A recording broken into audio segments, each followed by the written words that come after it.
उसके नाम में आमीन।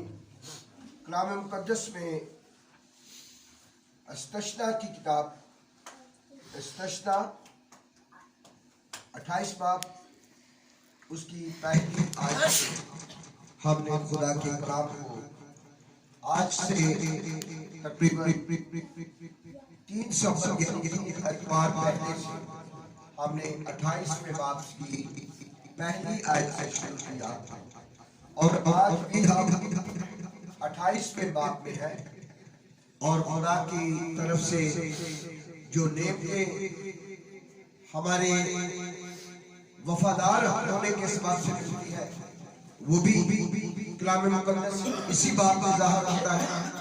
बेशक पूरे कलाम में ज़ाहिर होता है, लिखा हुआ है जा बजा मुख्तलिफ किताबों में और फिर नए नामे में भी हमारे गुनाहों के सबब से हमें सज़ा मिलती है और वफादारी के सबब से हमें खुदा बरकत देता है।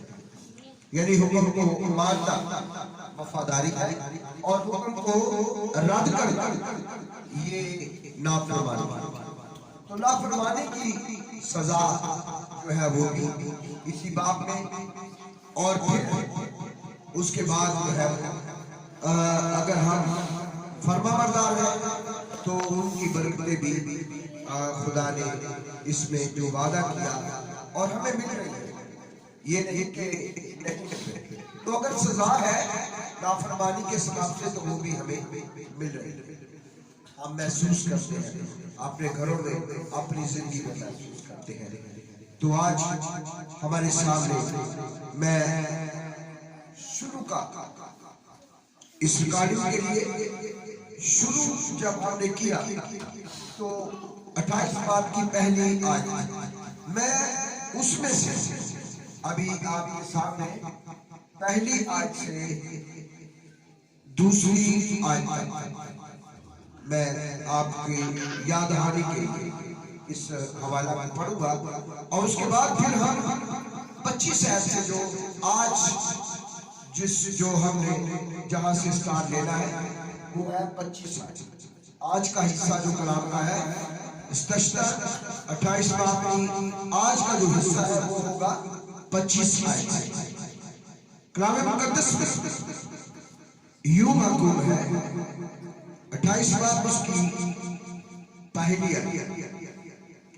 और अगर तू खुदावंद अपने खुदा की बात को जान फसानी से मानकर उसकी उन सब हुक्मों पर उसके उन सब हुक्मों पर जो आज के दिन मैं तुझको देता हूं इख्तियार से अमल कर तो खुदावंद तेरा खुदा दुनिया की सब कौमों से ज्यादा तुझको सरफराज करेगा।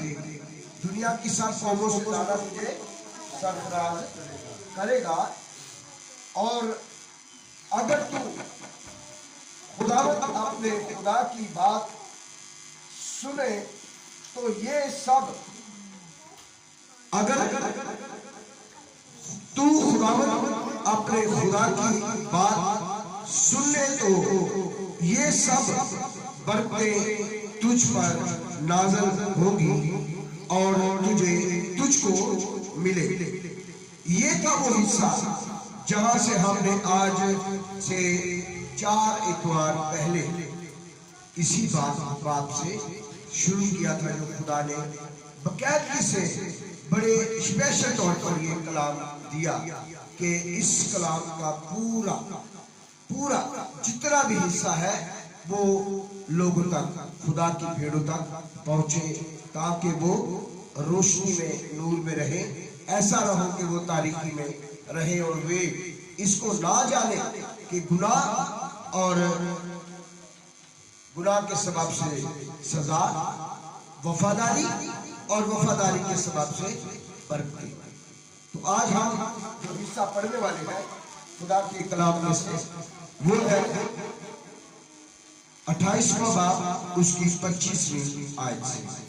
खुदा के खादिम के साथ मिलकर हम पादी सलामत साहब है हमारे दरमियान, खुदा के खादम के साथ मिलकर हम 25वीं आयत से कलाम को गौर से सुने।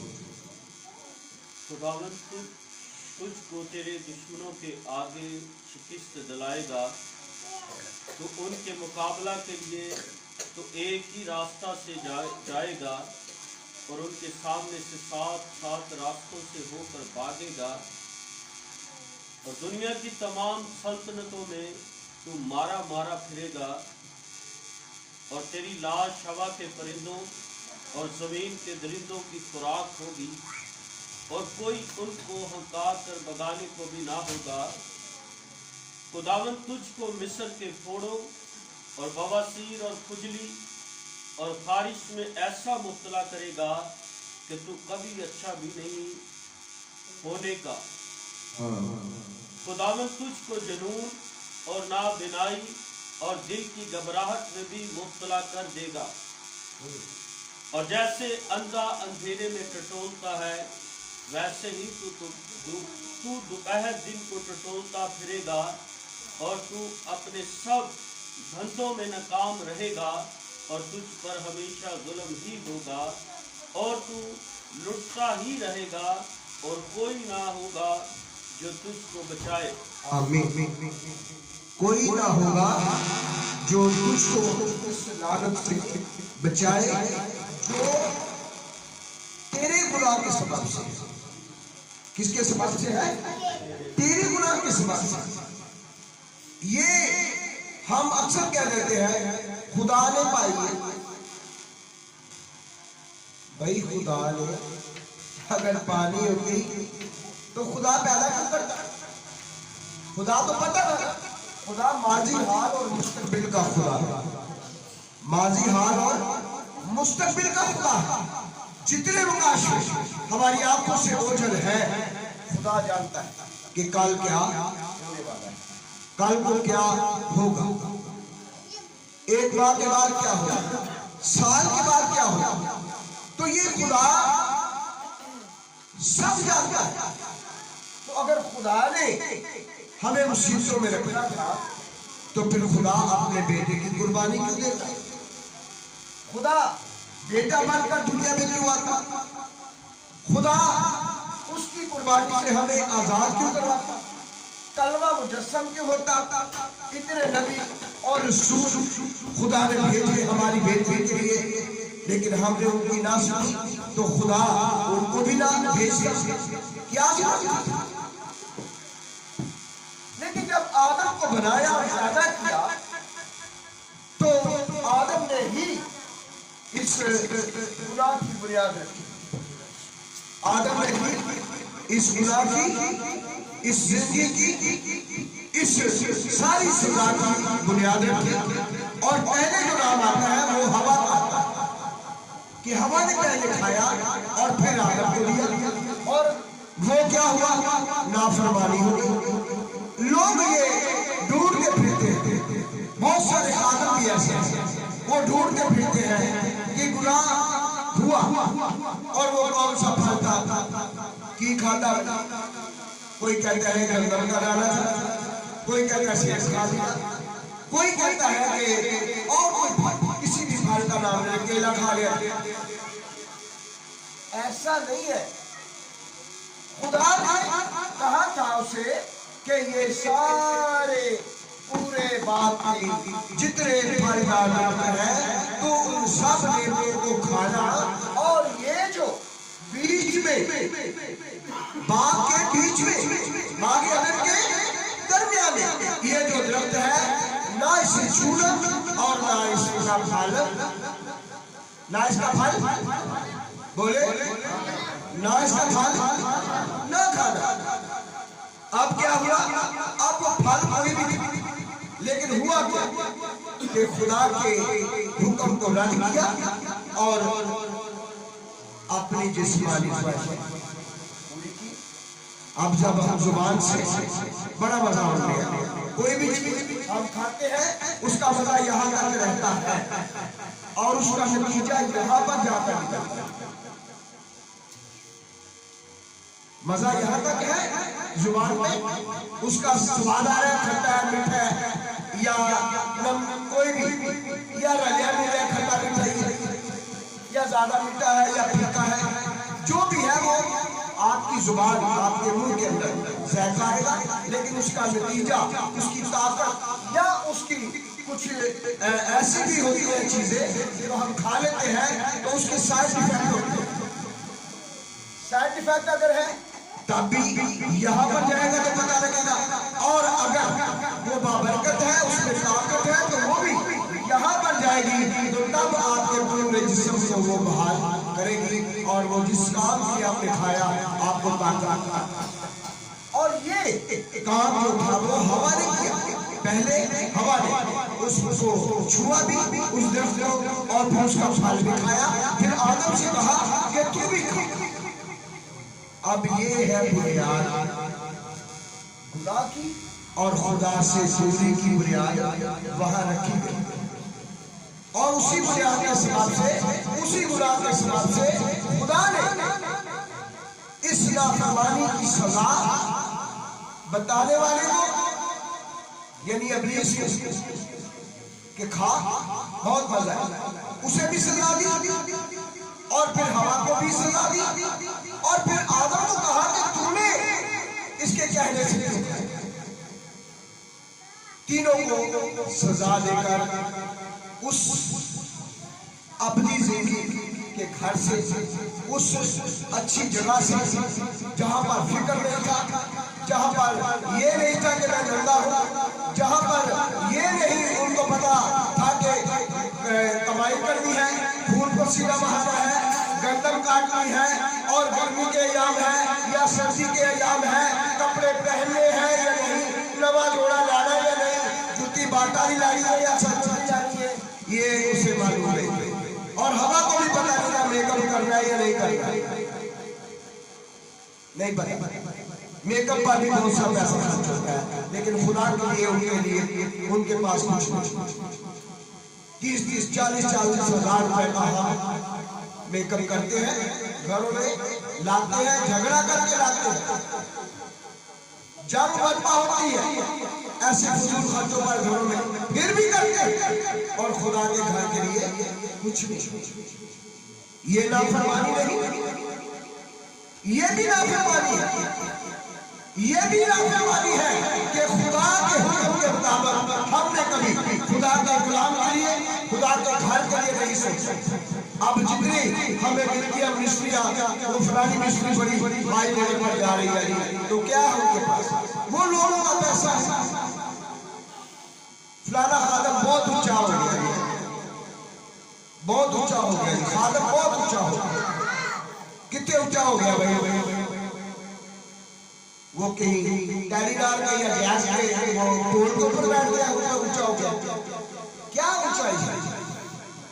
सच्चाई है, तो सच्चाई है कलाम।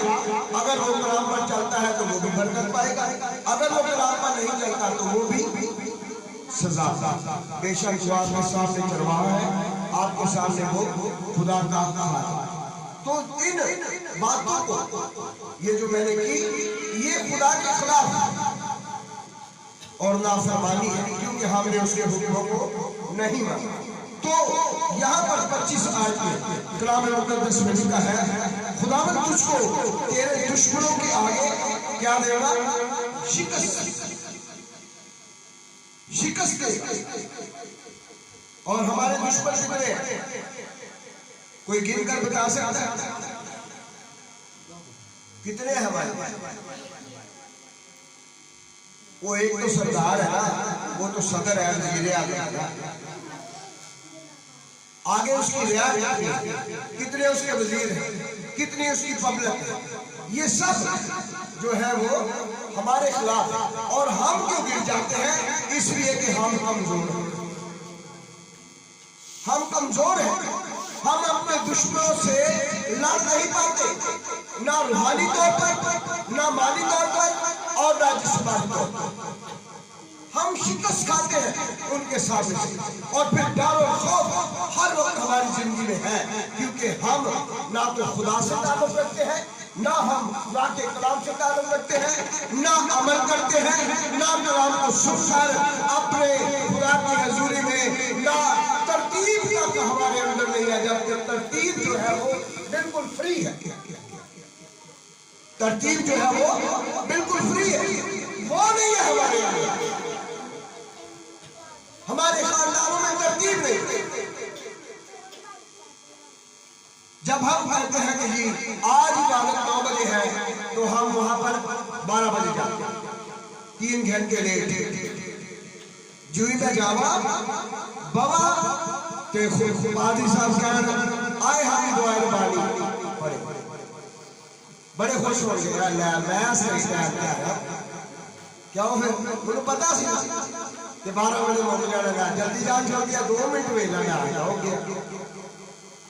तो फिर ये सोचिए कि आपने बरकत 2 मिनट की पाई, और बल्कि बरकत नहीं पाई, आपने खुदा के कलाम की नाफरमानी की, क्योंकि आपके अंदर तरतीब नहीं है। आपने वक्त को गनीमत नहीं जाना। तो सुधार भाई, खुदा के कलाम में लिखा है कि तूने अपने वक्त को ना पहचाना जब खुदा तुझ पर मेहरबान। तो हम जब फंसे हुए हैं इन्हीं वजह से, और शिकस्त खाएंगे, हर काम में शिकस्त खाएंगे। और यहाँ पर लिखा है कि तू उनके मुकाबले के लिए तो एक ही रास्ते से जाएगा और उनके सामने से 7 रास्तों से होकर भागेंगे। कितनी अजीब सी बात। कौन है हम? मसीही, पूरी दुनिया के लिए बाइसमत, पूरी दुनिया की दुआ करने वाले खुदा के लोग यीशु के लहू से खरीदे गए जोरावर लोग, और भागेंगे अपने दुश्मन के आगे से 7 रास्ते। दुश्मन सामने आ गया, वो निकल जा, जिधर तुम्हें रास्ता लाभ दे ना से जाओ। हमें कुव्वत नहीं है कि हम उसका मुकाबला कर सकें। हम जोरावर से डर जाते हैं। क्यों डरते हैं? क्योंकि हमारे अंदर वो ईमान नहीं कि हम खुदा के लोग हैं। खुदा ने तो ये कहा कि जान देने तक वफादार रह तो मैं तुझे जिंदगी का ताज दूंगा। अगर इसी बात पर हमारा ईमान हो तो जब खुदा के लिए जान होती है तो आपको अक्सर कहा जाता है कि भाग जाओ, बाप को जीते जीते रास्ता लाभ ले, जीते जीते जा सकते हो। भैया आपने गुनाह क्या किया? कलाम को सुनना, कलाम को सुनाना ये गुनाह है? नहीं, नाफरमानी गुनाह है। इसलिए आपके दिल में डर है और फिक्र है, इसलिए कि खुदा को आप अपने साथ नहीं पाते। अब यीशु मसीह पैदा हुआ तो खुदा ने कलाम मुकद्दस में यशाया 9 में लिखा हुआ है कि तुम उसका नाम अमानुएल, तुम उसका नाम अमानुएल रखना, जिसका तर्जुमा है खुदा हमारे। तो कभी यही सोच लिया करो कि खुदा हमारे साथ, लेकिन कैसे सोच? क्योंकि हम तो वफादार ही नहीं, और वफादार होंगे तो किसी का मुकाबला करेंगे कि खुदा मेरे साथ है, और क्या कि तू 7 रास्तों से भागेगा और दुनिया की तमाम संतोषों में तू मारा फिरेगा। यानी दुनिया की तमाम जो बादशाहियां हैं, तमाम जो मुल्क हैं, उनमें तू मारा फिरेगा, और तेरी लाश हवा के परिंदों और जमीन के परिंदों की खुराक होगी, और कोई उनको भगाने वाला ना। यानी आप इस इंतजार में तो मैं घेरे च आ गया, मैं तो शेर के घेरे च आ गया, और कोई दूसरा आवे तो उन्हें छुड़ावे। लेकिन खुदा का कलाम ये भी याद करता है कि जब परिंदे तुझे खा रहे होंगे, जब परिंदे हवा के तुझे नोच रहे होंगे, तो तेरी मदद के लिए कोई नहीं आएगा। सजा है खुदा की तरफ से, लानत है कि आपको बचाने के लिए आपका भाई आपके करीब नहीं आएगा। कोई मुझे शेर ने फरियाद मैं गया तो मुझे फाड़ लेगा। और फिर आप अक्सर ये सोचते हैं अमेरिका में चले जाइए, उठे सही से भाई, वहां पर भी खुदा होगी, यहाँ पर भी खुदा होगी। हाँ, पैसे के ताल्लुक से, इज्जत के ताल्लुक से या आपके रोजगार के ताल्लुक से तो फर्क हो सकता है, लेकिन आप वहां भी खुदा के साथ वफादार नहीं। तो खुदा का कलाम ये कहता है कि तू उन मुल्कों में मारा मारा फिरेगा, लेकिन तुझे कुछ नहीं मिलेगा। वहां पर भी वही खुदा है, वहां पर भी यीशु को यीशु कहते हैं, मसीह को मसीह कहते हैं, खुदा को खुदा कहते हैं। वहां पर भी वही खुदा है, वही आपको बचाने वाला है। वहां पर भी आपको कुछ नहीं। कुरान में 10 में लिखा हुआ है कि तू उनकी खुराक हो जाए और तुझे कोई बचाने वाला ना हो। खुदा तुझको मिस्र की गुलामी करा, मिस्र के फोड़े। याद है आपको कि जब फैरौन ने खुदा के हुक्म को क्या कर दिया, रद्द कर दिया, नाफरमानी की गया। तेरा खुदा कौन? पता नहीं केड़ा खुदा है तेरा। मैं अपने खुदा, मैं बनी इस्राएल को नहीं क्या करूंगा, बनी इस्राएल को नहीं छोड़ूंगा। तो फिर खुदा ने उस मुल्क में 10 आफतें देकर, 10 वबाएं, बड़ी बड़ी बीमारियां, खारिश, पानी, खून हो गया। और उन्हीं में से ये 3 जो है यहाँ पर लिखी हुई है, और यहाँ पर फोड़े और लिखा है कि बवासीर। ये भी एक अजीब सी बीमारी, और ये प्रैक्टिकल हुआ मेरे साथ, प्रैक्टिकल। लेकिन क्यों शिफा हुई? खुदा ने क्यों नहीं शिफा? कि खुदा ने ये बहुत सी ऐसी बीमारियां हैं जो कि मौजूद में से, बदन में से प्रैक्टिकल होकर निकली है, प्रैक्टिकल। और इसलिए मैं उनकी मेडिसिन भी जानता हूँ, उनके अंदर के हालात भी जानता हूँ, और दर्द कैसे होती है, उसकी तकलीफ कितनी है, उसके अंदर जोश कितना है, कब वो ठीक होगी, कितना होगा, ये भी मैं तजर्बे के तौर पर कह सकता हूँ कि उसमें क्या क्या कैसे कर सकता है, क्योंकि मैंने इनमें से होकर मैं गुजरा। तो खुदा ने मुझे इससे भी शिफा बख्शी। और ये 3 बीमारियां उनको होगी जो खुदा के नाफरमान है। और खारिश का जिक्र है, खारिश में ऐसा मुबतला करूंगा कि तू कभी अच्छा नहीं, तू कभी अच्छा। ये अब ये देखिए कि शिफा कौन देता है? बोले बोले यार, ये लोग बैठे थे, आवाज आनी चाहिए। खुदा या डॉक्टर? शिफा हमें कौन देता है? खुदा देते हैं।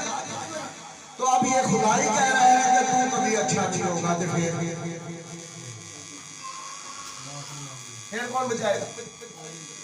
कोई मेडिसिन, कोई डॉक्टर, कोई तबीब, कोई अक्लमंद होगा कोई ऐसा जो तुझे या मुझे बचाए? नहीं। खुदा कह रहा है कि ऐसी बीमारियां हैं कि तू कभी अच्छा नहीं होगा। अब वही खुदा जो बचाने वाला है वो कह रहा है कि इन बीमारियों, ऐसी ये बीमारियां मैं तुझ पर लाऊंगा और तू इनमें से निकलने नहीं देगा। ये खुदा क्या किया? हालेलुया। इसमें ये जो कुरान मुकद्दस में लिखा हुआ है कि तू कभी अच्छा नहीं होगा, और खुदा तुझको जीवन और तुझको ये 28वीं आयत से जरा फिर दोबारा पढ़े ऊंची आवाज में। 28वीं आयत, खुदा तुझको, खुदावंद तुझको जुनून और नाबिनाई और दिल की घबराहट में भी मुब्तला कर देगा। आमीन। ये क्या? जिससे दिल की बीमारी लग जाती है, हार्ट अटैक हो है, थोड़ा हो या ज्यादा, एक बारी हो गया कि अब आपकी जिंदगी कितनी है, आपको हार्ट अटैक हुआ 40 वर्ष में, या आपकी उम्र है 25 वर्ष, 30 वर्ष, और आपको पहला हार्ट अटैक छोटा हुआ या बड़ा, क्लियर हो गया कि आपको हार्ट अटैक हो गया, तो फिर आगे की जिंदगी, आगे आपकी जिंदगी 70 साल, तो 25 से 70 तक जाने के लिए क्या करना? बोले नींद तो नहीं आ रही है जी? नहीं नहीं नहीं नहीं, मैं ये कह रहा हूँ कि अगर 25वें साल में जब आपकी उम्र 25 साल है, आपको हार्ट अटैक हो गया, तो आगे आपकी उम्र है 70 साल, फर्ज करें 70 साल, तो इस आगे की उम्र में आपको जिंदा रहने के लिए क्या करना पड़ेगा? आगे 40 साल या 35 साल जो है वो आपको मसलसल मेडिसिन के साथ जुड़ा रहना होगा। फिर आपका दिल आजाद नहीं होगा, हर वक्त आपके दिल में घबराहट होगी कि इतने ना भी कुछ हो जाए, उतने ना कुछ हो जाए, लारी अड्डे ना हो जाए, ट्रेन च ना हो जाए, बियाबान च ना हो जाए, घर के विच ना जावा, अगे अटैक होया, एक अटैक किसी होर का हो जाए, तो मेरे को तो कोई बंदा भी नहीं, मुझे अस्पताल कौन पहुंचाएगा? आपके दिल में घबराहट रहेगी, और खुदा यही कह रहा है कि दिल के अमराज होंगे मुझे, और तेरे दिल में घबराहट रहेगी, और तेरी जिंदगी में खौफ रहेगा उस वक्त कि जब तू मेरे हुक्मों पर अमल ना करेगा, जब तू मेरे हुक्मों पर अमल नहीं करेगा। तो ये नहीं कि सिर्फ ये भेड़ों के लिए, ये मेरे लिए, ये बड़े बड़े चरवाहों के लिए भी, नाम पर चरवाहों के लिए भी, और जो ये टीवी स्टेशन जो चल रहे हैं, जितने खासों के जितने भी रूहानी टीवी स्टेशन चल रहे हैं, यशवा है कोई, एज़क है कोई, या और कोई जितने भी हैं, कितने टीवी स्टेशन चल रहे हैं? 10 से 15 है। तो क्या उन पर ये हुक्म लागू नहीं? उन पर भी ये हुक्म लागू है। कोई भी खुदा से बढ़कर नहीं है। जो दिखाते हैं इतने मौत से हुए, इतने मौत से हुए, तो उनकी जिंदगियों में भी नाफरमानी है, उनकी जिंदगियों में भी नाफरमानी है। कौन है जो खुदा के पाक मकबा पर ठहरेगा? किसके हाथ पाक है? किसका दिल पाक है? कौन है जिससे गुनाह नहीं? अगर नहीं किया तो वो एक ही है। और उसने कहा कि कौन है जो मुझे बुरा? हालेलुया। तो आप ये कर सकते, तौबा हो सकती है, नाफरमानी खत्म हो सकती है। और ये जो आप बेतरतीबी से चल रहे हैं, इस तरतीब को भी दुरुस्त करने से आपके आधे गुनाह माफ होंगे। ये जो बेतरतीबी है ना, लोड पा दिया जाता है पादरी। अब कल मुझे रोशन वाले में ये कहा गया, मैंने कहा जी आप अपने कामों के लिए भी चर्च नहीं आते? तो मुझे कहा गया कि जी भाई जी तुम लेट बड़ा कर देंगे, ਅਸੀਂ ਤਾਂ ਆਦਰੀ चर्च तुसी लेट बड़ा कर देंगे, ਅਸੀਂ ਤਾਂ ਆਦਰੀ चर्च आऊंगा। तो मैं आपसे घर की सफाई करवाता हूँ, या मैं आपको अपनी भेड़े देता हूँ, मेरी भेड़े चराओ, या मैं आपसे पानी बनवाता हूँ, या मैं अभी आपको अपने कपड़े देता हूँ, मेरे कपड़े धो लो। मैं जो यहाँ खड़ा रहता हूँ, मैं जो आपके फोन पर आधी रात को भी आपके घर पहुंच जाता हूँ, तो फिर मैं किसके ताबे हूँ जो मैं ये करता हूँ? मैं खुदा के लिए करता हूँ। तो आप भी अपने खुदा के लिए करें, आप भी नाफरमानी को छोड़ दे और खुदा पर गिरे करके छोड़ दे, गुनाह को छोड़े। खुदा ने आपको बीमारी नहीं दी, खुदा ने आपको तकलीफ में नहीं रखा, खुदा ने आपका लानत नहीं भेजी। लानत अगर होगी तो उस वक्त जब आप नाफरमान, आप बेतरतीब चलते, और खुदा के घर की दावत को नाचीज जानते हैं। खुदा के कलाम में लिखा है, वो गीत हम गाते हैं ना जी, मैं खुश होया जदों मैनू आखन लगे कि आओ, नहीं आजकल मैं खुश होया जदों मैनू क्या हाल चाल रोटी एसी भी लगे होंगे, सब्ज चाह भी मिलेगी, हलवा भी है। आज का लोग इन बातों से खुश होते। अगर ये कहना कि जी उसे सिर्फ इबादत ही है, तो मेरा ख्याल है खाली पड़ी, हाल खाली रहे। जब तक ये साथ ना कहा जाए कि जी खाना भी है, बकायदा जो हम मोबाइल पर एक दूसरे को मैसेज करते हैं कि ये फलाने हाल में फलानी जगह पर खुदा का खादम ये कलाम सुनाएगा और वहाँ पर आपको खाना भी दिया जाएगा, तो फिर उसे पैर रखने को जगह नहीं। और अगर ये कहा जाए कि सिर्फ कलाम सुनाया जाएगा, तो फिर खुदा से कौन जाता? खुदा से कौन जाता? खुदा को तो जानने खुदा को असी जानते हैं, वो तो सानू सुनावा देता है। खुदा ने सानू गरीब रखे, हम खुदा पर भी इल्जाम लगाते हैं, खादों पर भी इल्जाम लगाते हैं, सच्चों पर भी लगाते हैं, और जो झूठे चरवाहे हैं वो तो है ही। तो नाफरमानी की सजा लानत है, नाफरमानी की सजा लानत। और खुदावन ये कहता है, मैं आपके लिए थोड़ा सा आगे यहाँ पर जो पिछले इतवार के इसी बात से हमने पढ़ा था, और यहाँ पर मैं ये आपके लिए पढ़ना चाहता हूँ।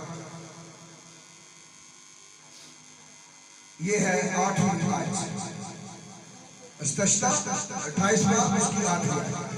लिखा है कि खुदावन खुदावन तेरे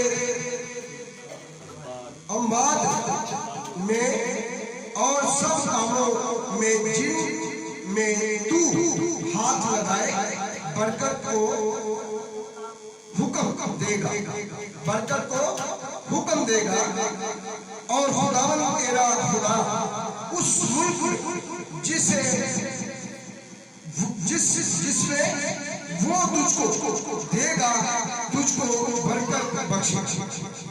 अगर तू खुदावंद अपने खुदा के हुक्मों को माने और उसकी राहों पर चले, तो खुदावंद अपनी उस कसम के मुताबिक जो उसने तुझसे खाई, तुझको अपनी पाक कौम बनाकर कायम रखे, पाक कौम बनाकर कायम रखेगा उस वक्त जब हम उसके हुक्म पर चले और उस राह को इख्तियार करेंगे जो राह खुदा का कलाम हमें बताता है। अब बहुत सी राहें हैं, अगर उनका मैं नाम लूँ तो और ज्यादा वक्त इसमें लगेगा। तो ये है